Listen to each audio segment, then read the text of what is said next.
Please welcome Ian McDiarmid and Hayden Christensen.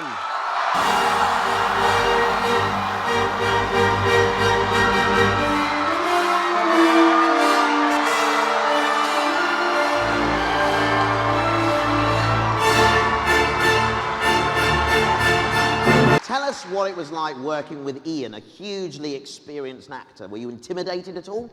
Oh,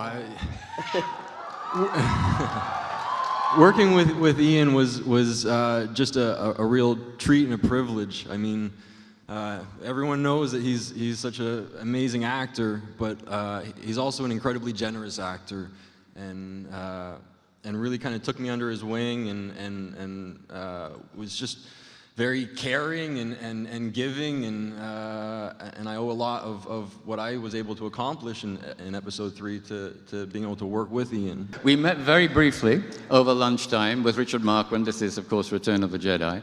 And I was very pleased to meet them both, thrilled, of course.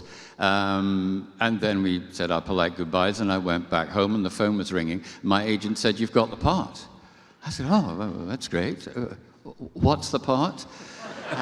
And he went, agents do, leafing through piles of, papers, and he said, "Oh, apparently he's called the Emperor of the Universe." Ooh. So I said, "Oh, well, I guess we're doing it then." So now I'm going to invite a few more friends to join us here on stage. Please, and I'm sure you will, help me welcome a protocol droid, a Wookiee, and the Baron of Cloud City, Anthony Daniels, Peter Mayhew, and Billy Dee Williams. Wow, welcome, gentlemen. The last time I saw you three together, you were dancing up a storm in the Ewok village. And here you are. Yeah. And I'm still embarrassed about that moment. And there we were, flying out to Death Valley to go on the road to Jabba's palace. Do you remember? Right. Little airplane.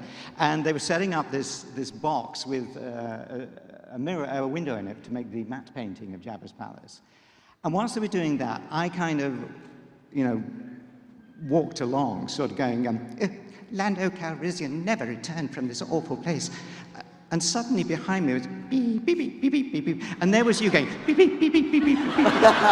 It was the cutest moment ever. I just loved it. Tell me, Peter, how are you and Chewie similar? Well, with the same height, for starters. Good answer. And I have blue eyes, which was specific on a certain gentleman's drawings. Right. So, but what I mean is, do you share any of Chewie's characteristics? Anything that any of his skills, perhaps? Yeah, I can maintain the Falcon. Can you? Yeah, oh yeah. You take 3 plugs out and drain the oil. So, yeah. George, what was your inspiration for Chewbacca? Well, the stories are all true, which is I had a large dog named Indiana. It was a Malamute, Alaskan Malamute, and he would ride around in the car in the front seat. Not driving. Not driving. No. And, I loved that image of driving with his large, because when he sat in the car, he was bigger than I was. And so that was where I said, that would be a fun character for Star Wars. For me, I was pretty established as more so than most of the actors that were in the film. And I was doing some interesting things with my life and my career. And so when I had the opportunity to work with George Lucas, I thought that was like going straight to heaven. That's fabulous. No,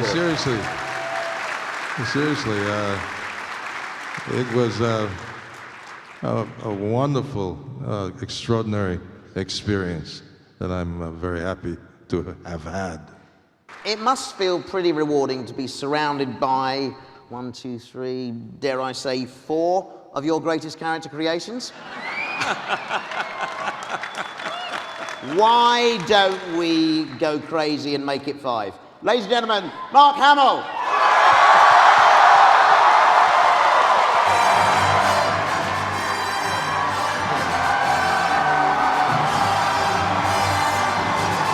Well, I can never get over the fans.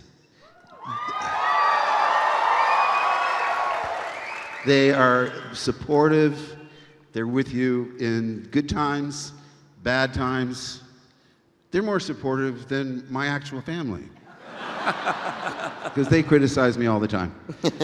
But listen, to be honest with you, meeting you and hearing your stories and how the movies affected your lives or inspired you, or you met your future wife or husband, the way it's being passed down to the next generation, it's really moving, and certainly nothing I've ever taken for granted. I'm always just stunned at the passion that has lasted all these years.